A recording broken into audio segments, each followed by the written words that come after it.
Okay, so now it's time to talk about population genetics.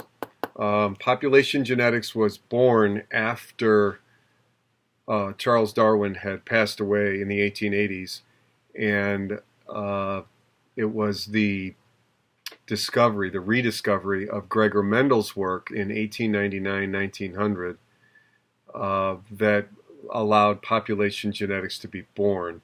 So it turned out Darwin and Mendel died in the early to mid 1880s, and they were both gone, and they did not get to see their theory completely supported. Darwin needed Mendel. Mendel needed anybody to support him, and he had nobody. Unfortunately, really, no one took him seriously.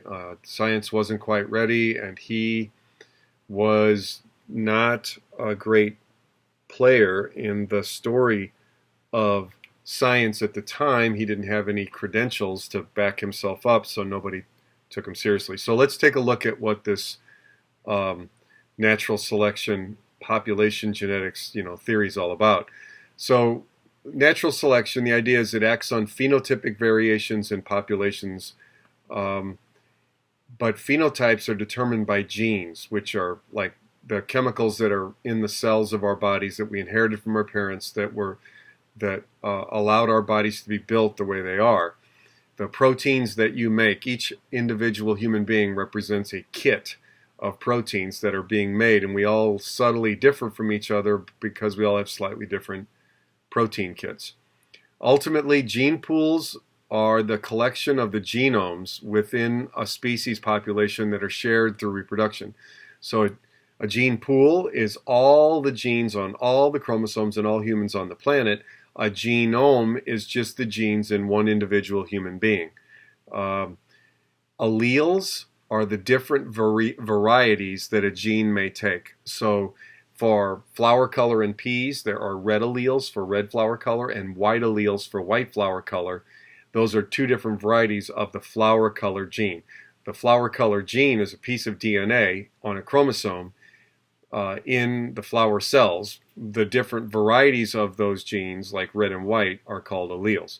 It turns out that allele frequencies will fluctuate as evolution occurs, because evolution will kill some forms of genes or knock out some alleles, but it will support other alleles and allow them to reproduce, have babies, and pass the things down. Two scientists, Godfrey Hardy and Wilhelm Weinberg, proposed an update to Darwin's theory around 1908. It's called the Hardy-Weinberg theory, and then that was actually used along with some modern concepts. In the 1940s, the modern synthesis was created, which was the blending of genetics and natural selection theory into one theory called the modern synthesis. But at any rate, in 1908, Godfrey Hardy and Wilhelm Weinberg proposed that in a hypothetical population, like in a laboratory, a hypothetical population of like Pokemon characters or something will not evolve if you set up their space with 5 conditions. In other words, you have to prevent any immigration or emigration. You have to prevent all mutations. You have to prevent natural selection. You have to keep the population big, and you have to actually prevent mate selection. If you do that, the Pokemon characters cannot evolve. On the other hand, if immigration or emigration occurs, where genes or alleles are moving in and out of a population, if mutations occur, which changes genes into new alleles, which will change frequencies, like how common alleles are in a population. If you allow Pokemon to live and die according to their characteristics and not randomly, if the population is small, that will allow random chance reproductive events to occur, and bizarre things might happen to the Pokemon population.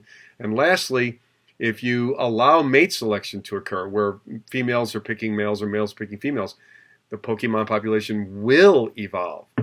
So these principles are referred to as the Hardy-Weinberg principles. You can state them either how they prevent evolution or they cause evolution. The way Godfrey Hardy and Wilhelm Weinberg originally stated it was that evolution will not occur if the following conditions are met: no immigration, no migration, no mutations, no natural selection, large population, and no mate selection. I've stated them kind of opposite here by stating that allele frequencies will change if these things happen. What Hardy and Weinberg did was they elaborated on Darwin's theory. In Darwin's book, he did talk about mate selection and he did talk about natural selection, but he didn't really talk much about these other things like migration and genetic drift, which is small populations, and mutations. He didn't even know about mutations because no one understood genetics at the time. So this is an expansion on evolutionary theory. What Hardy and Weinberg are saying is natural selection is not the only force of evolution. We also change because of mutations. We change because of migration. We change because of size of population, and we change because of mate selection. That's the reason why male peacocks are bizarre blue and the females are camouflaged. Believe me, if you were a peacock trying to survive in the jungle, you would want to be brown, not blue. But as it stands, if you're a male peacock and you're brown, you are never going to have sex with a female because no female will pick you because you're the wrong color.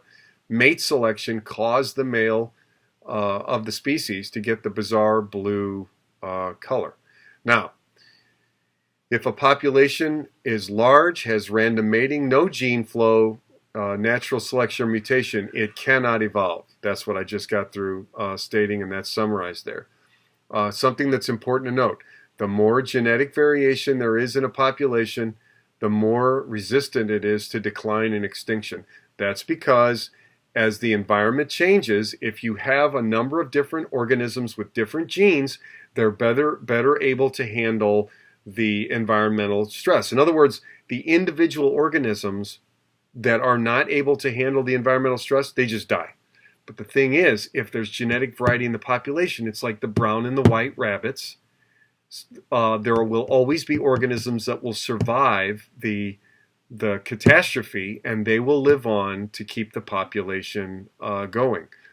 So it turns out fluctuating environmental conditions can confuse natural selection. In other words, populations often evolve back and forth.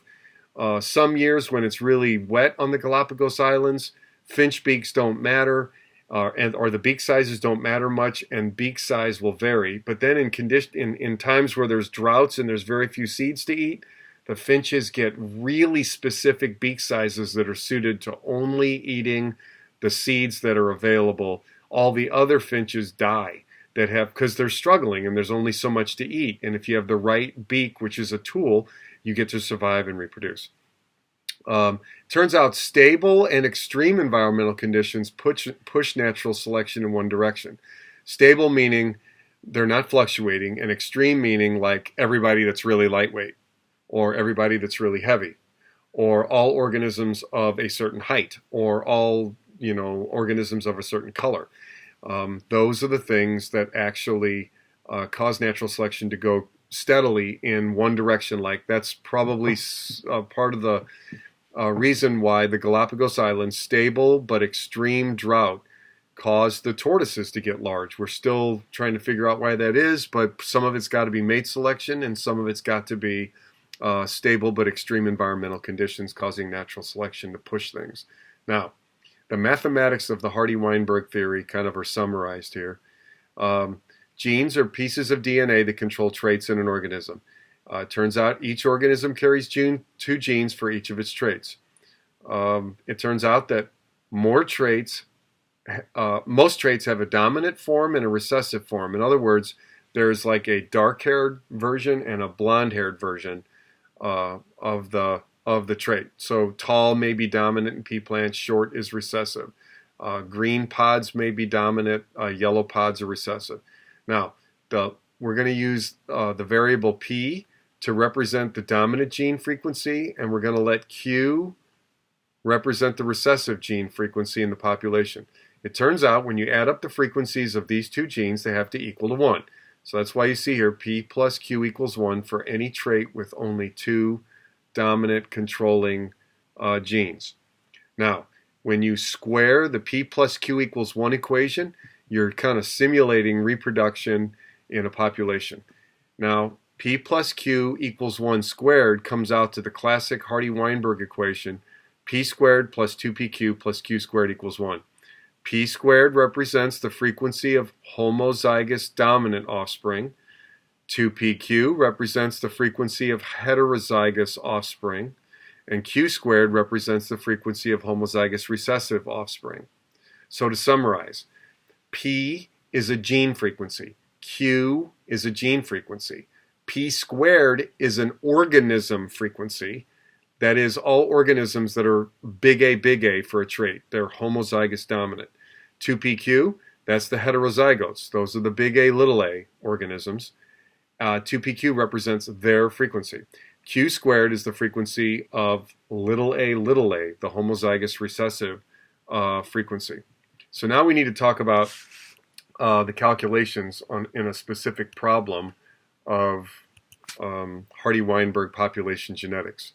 So let's suppose we have a genetics problem here. Let's erase and let's go to the highlighter. Here we go.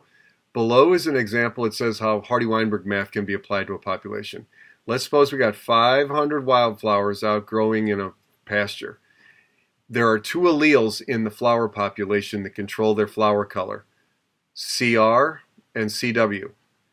CR is the red dominant gene, CW is the white recessive gene. It turns out heterozygotes are easy to pick out, they're pink. Okay? Suppose we go out into the population and we collect data on how many of the different plants we have. Turns out we count out of 500 plants, 20 of them were homozygous CW. They're homozygous recessives. That represents 20 out of 500 is 4%. So Q squared is 0.04. Turns out 64% were counted. In other words, 320 were counted to be CR. Those are the homozygous red wildflowers or flowers out in the field. That's 2PQ. I'm sorry. That's P squared is 64% of the population. So P squared is 64, Q squared is 0.04. And lastly, the heterozygotes, which are represented in Hardy-Weinberg math by 2PQ, that is 160 out of 500 is 32% or 0.32. So it says with 1,000 alleles. Now remember, in 500 plants, if each plant has 2 genes per trait, there are 1,000 alleles, 1,000 genes in those plants. Remember, an allele is a form of a gene. So the frequency of the white gene is, now let me erase so you can see this. The frequency of the white gene is the 20, see there were 20 recessive plants, each with 2 white genes. So 20 times 2, because there's 2 white genes per plant, 20 white flowered plants times 2 genes per plant, plus it says 160. Remember, 160 plants were heterozygous, so each plant has 1 white gene. And as a result, if we add 40 and 160, we get to 200. 200 divided by 10,000 excuse me, is 0.2. That means the frequency of the recessive gene is 20%. The frequency of the dominant gene is 320 times 2 plus 160. The 320 is because 320 plants were found to be homozygous dominant. That means they have 2 genes in each plant. They're both red. So that means there are 640 total white genes in the red, or total red genes in the red group, plus another 160 in the heterozygous group. That comes out to a frequency of 0.8 or 80% of the population is of the gene population. 80% of the gene population out of 1,000 is dominant genes. So out of 1,000 genes in the 500 plants, 20% or 200 are white genes, 80% or 800 are red genes. So it says, in our previous example, if P is the frequency of the red gene and Q is the frequency of the white gene, the way the math works is P squared is the frequency of these guys, which is 0.8. So if the frequency of the dominant gene is 0.8, P squared should be the frequency of the dominant genes in the population, of the dominant homozygous dominant genotype in the population. 0.8 times 0.8 is 0.64, or 64% of the population should be homozygous dominant. It wasn't, or let's see, it was, yes, it was 64%, right up there. There it was. 2PQ is 2 times 0.8 times 0.2. 32% should be carriers. They are. And Q squared is the frequency of the homozygous recessives, which is 4%. They were 4%. In order to calculate frequencies of genes and genotypes, you always have to start with the homozygous recessive genotype frequency. We'll talk more about this in class, and there are problems to practice in the homework and on the bioassign, which will help you. But the bottom line is you'll be given problems on the AP test where you will be asked to calculate the number of carriers in a population once the test creator gives you the number of recessives, that would be like the CWCWs, out of a total population of organisms that they're going to hypothetically give you. So we'll talk more about that in class. I don't have any more examples here in the lecture, but I'll try and find one for you, and we'll go over it. We'll go over several in class.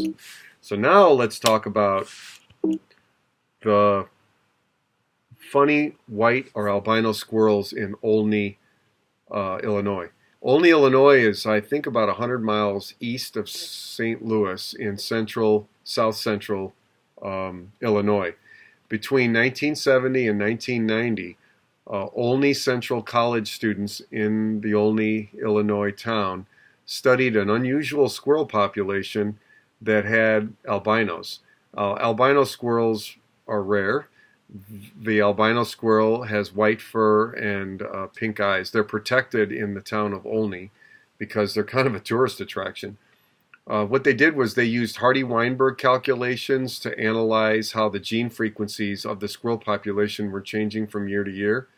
And what they did was they tracked the squirrel population to see what was happening to the frequency of the albino gene. And they've been finding that the white or albino gene has been on the decline, much to the consternation of the townsfolk of Olney, Illinois. So there is concern that genetic drift could actually result in the disappearance of the white squirrels just by freak random reproductive events. Oh, there it is, 132 miles east of St. Louis. So if you ever get a chance, you're traveling through southern Illinois, hopefully you'll get a chance to check out Olney, Illinois and see a few albino squirrels running around in town. Chances are the albino squirrels probably survived there because all of the birds of prey almost went extinct due to the use of a chemical called DDT in the 1950s, 60s, and early 70s, which wiped out all the predatory birds of prey. Without hawks, almost any squirrel gets to survive unless it runs in front of a car tire or gets caught by a coyote, which is rare. So the albino squirrels were on the rise for a while, but now they're on the decline, probably because the birds of prey, the hawks, and large predatory, I don't know that golden eagles don't live in Olney, and neither do bald eagles eat squirrels, but red-tailed hawks, red-shouldered hawks will eat them when they catch them. My guess is that the white squirrels are like white rabbits running around on a brown landscape. With the hawks flying around, they probably don't stand much of a selective chance. But the squirrel population represents an interesting exploration of Hardy-Weinberg genetics on a living population of organisms. Now that moves us to the next phenomenon here, which is industrial melanism. This one's been pretty controversial. Turns out there's this little moth, the peppered moth, scientific name Biston betullaria, that lives in England. Prior to 1850, collections of moths showed that the average moth was mottled gray and white and looked like this. So prior to 1850, most of the moths looked like that. But after 1850, more and more moths began to show this form. And so by 1900, this form was more common than this form in many areas. In In the 1940s, it was proposed by a scientist named Edmund B. Ford, that the pollution from the burning of coal in England had coated the trees with soot, and that he believed that the predators of the moths, which included birds, wouldn't see black moths on a black tree.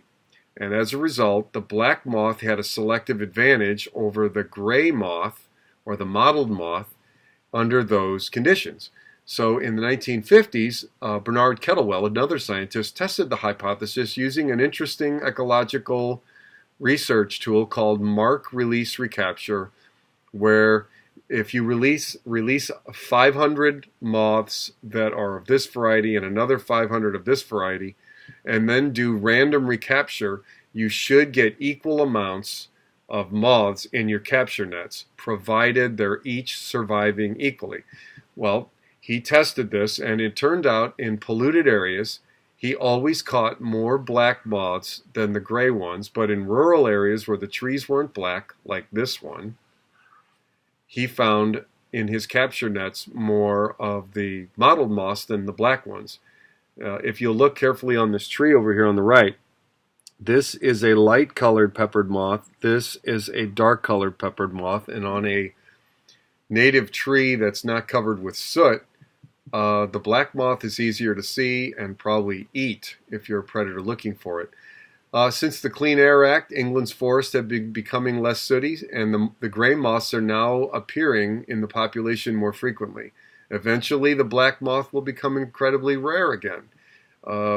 It's sort of like the white rabbits and the brown rabbits on the changing landscape between snowing and brown ground. Camouflage differences in these two moths determines fitness and survivability and evolutionary advantage in the long run. So this moth in a rural area has a better chance of surviving, mating, and producing moths like itself.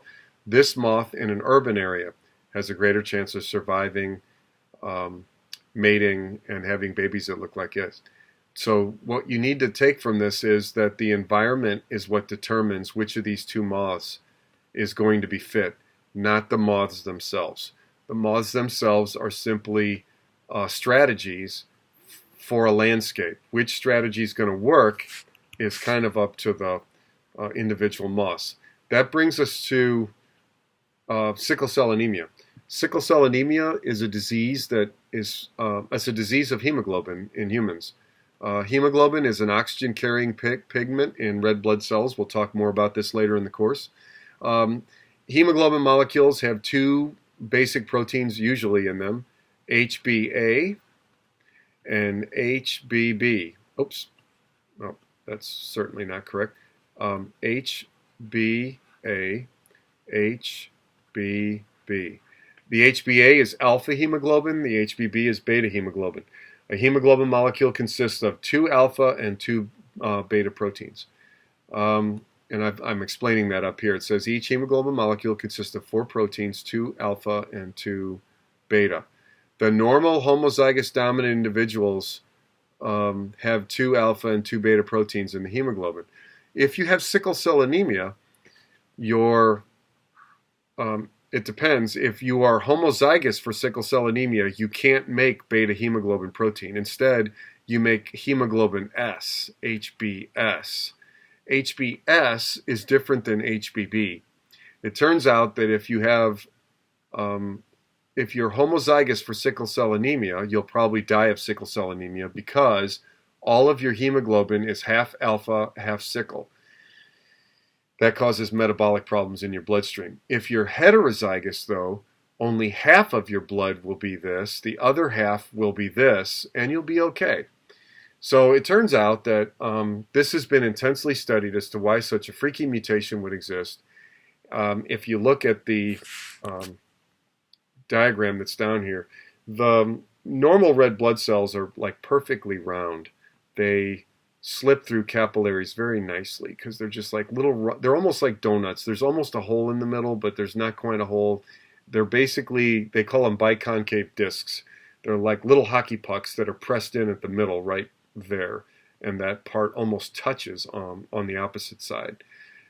This is an unusual shape for a red blood cell. That's what sickle cell anemic patients' blood does, especially when their blood gets low on oxygen. So it turns out in some places in Africa, the up to 40% of the population will be carriers of sickle cell anemia. In other words, they have a hemoglobin. Some of their hemoglobin in their blood is hemoglobin A, hemoglobin B or beta, and other hemoglobin that they make is hemoglobin A and hemoglobin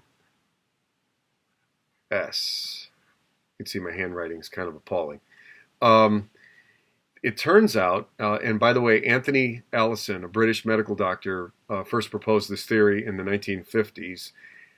It turns out that it looks like the sickle gene actually confers resistance to malaria.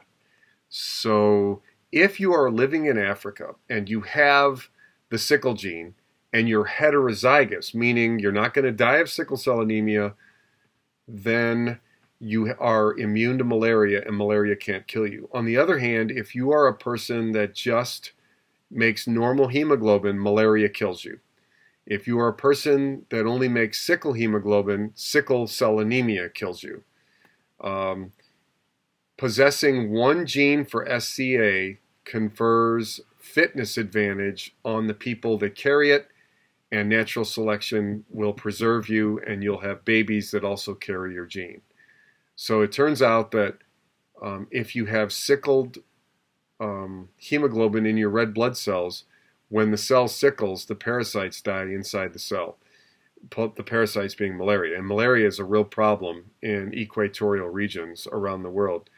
So it turns out malaria preferentially kills individuals that lack the sickle cell allele, and carriers more often grow up and have babies than the people who don't carry. So it says while carriers with higher fitness are HbA, HbS, babies born with 2 copies of the SCA allele, which means they're HbS, HbS, they will die of sickle cell anemia. Sickle cell anemia is not the only disease of hemoglobin defect. Thalassemia, which is present in the Greek Isles, and in the Mediterranean region of Southern Europe and Northern Africa, that actually is also an anti-malarial mutation that confers resistance. If you are a carrier of thalassemia, you're immune to malaria. If you are homozygous for thalassemia, you die of thalassemia. If you don't carry thalassemia, you could die from malaria. So it turns out the environment plays a critical role in whether or not the sickle cell anemia gene is advantageous. If you live in Missouri, St. Louis, Missouri in the United States, and you have the sickle gene, you're a little less fit than a normal person because some of your cells occasionally will do this, and that's not good. On the other hand, if you live in Africa and you carry the sickle gene, you are more fit than somebody who doesn't carry the sickle gene. It all depends on your environment. By the way, sickle cell anemia is simply due to the substitution of a single amino acid at the 6th amino acid position. Glutamic acid is substituted for by valine. As a result, the people with sickle cell anemia have hemoglobin that doesn't have quite the right shape, and it changes shape even more drastically when it loses its oxygen. So it turns out, I want to make sure I didn't misstate this, the sickle cell anemia is a defect in the alpha gene of hemoglobin. So if you have sickle cell anemia, you're HbS, HbS. If you're a carrier of sickle cell anemia, you're HbA. I'm sorry, some of your hemoglobin will be HbA, HbB, and some of your hemoglobin will be HbS. I think I had this wrong a while ago, and HbB. I probably said it backwards. And if you are homozygous for not having sickle cell anemia, you're HbA, HbB. So it turns out, one more time, just to remind you, sickle cell anemia is a defect in the alpha gene that codes for the alpha protein on hemoglobin. If you only carry one mutation, in other words, if you have a normal allele for HbA and a defective allele for HbS, even in North America, you're going to be fine. You're not going to die of malaria here, that's for sure. But you're not going to die of sickle cell anemia either, because this ridiculous sickling doesn't really happen much except under extreme exercise conditions, and most people don't push themselves that hard. On the other hand, if you only have the sickle allele and you have no HbA alleles in your cells, then you are in danger of dying of sickle cell anemia, because you can't make any of the HbA hemoglobin, and your red blood cells commonly do this. Now, you're not going to die of malaria if you were in Africa, but the problem is, without making at least some normal alpha hemoglobin protein, your red blood cells will be drastically affected in shape, and you'll have problems.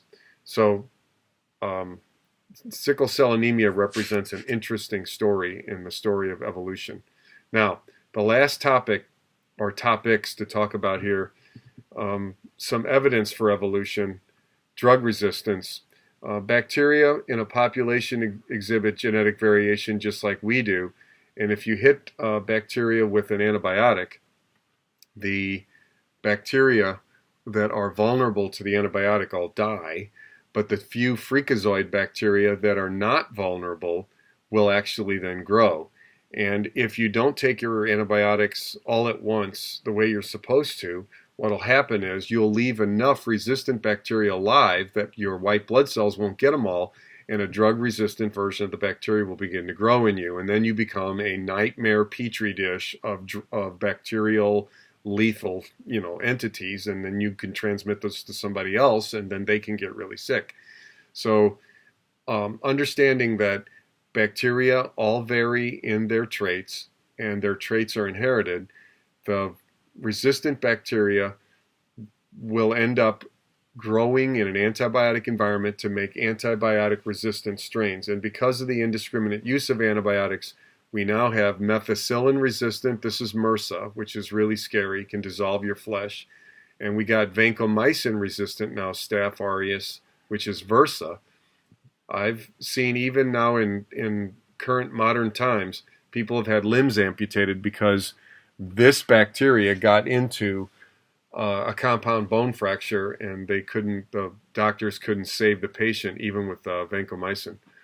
So before selection, if each color represents a different strain of bacteria, all the bacteria that are growing, let's say in your nasal cavity, have all different types. But when you whack them with an antibiotic, only the red resistant ones survive, and then when they grow, they make a whole bunch of babies that are also resistant, and then we end up with big problems.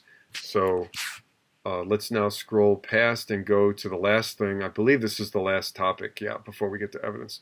This is genetic drift. You really have to understand genetic drift to understand the situation we now have on Earth. Turns out genetic drift is random evolution caused by sampling errors. So sampling errors are just random reproductive events that result in genes either going up in frequency or down in frequency. This is not because of natural selection. It's not because of mutation. It's not because of migration or mating preference. It's just freak occurrences, like flipping a coin 3 times and getting heads all 3 times. It just happens. So genetic drift, as it turns out, is responsible for most of the world's biodiversity. It has produced vast numbers of different species in isolated island environments throughout the world. It looks like genetic drift is the reason why little islands all have their own little species of birds and lizards and snakes and plants. It's that because they were small populations, the gene frequencies fluctuated there and resulted in interesting evolutionary patterns under those circumstances. If a population is founded on just a few individuals, you get what is called the bottleneck A bottleneck effect. Bottleneck usually happens when you like kill 60 million buffalo and you only leave 150 alive. You've lost most of the genetic diversity of the buffalo at that point, and more than likely, when some disease comes along, you'll lose the whole herd because you've lost all your resistant individuals in the past. So with the massive loss of individuals, some genes are completely lost and others are overrepresented in the remaining small population. It says the founder effect is when a new population then is originated from that small number of individuals. That's what we have today in current buffalo population. Fingers crossed no diseases come along and wipe them out. By the way, the founder effect definitely happened with humans. It looks like maybe 30 to 50,000 years ago, the human population was reduced to only a mere few thousand, and then we rebounded. This is the reason why genetic diversity worldwide is so small. We have less diversity than house cats do. And it's funny how we have so many problems with racism worldwide, and yet we are all more similar than almost any other species around us. So some alleles are lost when you bottleneck a species, and others are underrepresented. Others are overrepresented. The loss of genetic diversity within isolated populations increases differences between the populations and other neighboring populations. So when you have thousands of islands and little groups of organisms on the islands, you get all kinds of different species populations on the islands simply because of bottlenecking. Now, this is a graphical way to talk about the same thing. When you have a population of several thousand, over many rounds of reproduction through 50 generations, the frequencies of the dominant recessive gene, that is P and Q, don't fluctuate much. But when the population size is only 200, you get more wild fluctuations due to genetic drifting. And when the population is only 20, you get massive fluctuations, and sometimes you'll just a gene will get fixed and you'll lose the other gene completely. So you notice in the first jar here, we have equal numbers of like red and blue bacteria. But then if we allow these guys to reproduce, this is a small population. As they reproduce, random reproductive events occur, and for whatever random reasons, the blue bacteria start to become more common than the red bacteria. Just in a different situation, it may be the other way. In the next generation, in the next round of reproduction, once again, more blues are showing up than reds just due to random chance events. In the end, you may completely lose the red gene and only have the blue gene, determining the genetics of the bacterial population. That is what genetic drift is. So in a large varied population, you have all the genotypes, but when you pull samples out, and then you let a small sample reproduce, you may end up losing the genetic diversity you had in the original population just because of random reproductive events. That's genetic drift. It has produced most of the genetic diversity on Earth, which is on islands and isolated populations around the world. And it's an important part of the story of evolution, something that Darwin didn't recognize because he didn't understand genetics at that time. No one did, correctly that is. And it's part of the modern synthesis. So that concludes now population genetics. It's time to go into now evidence for evolution.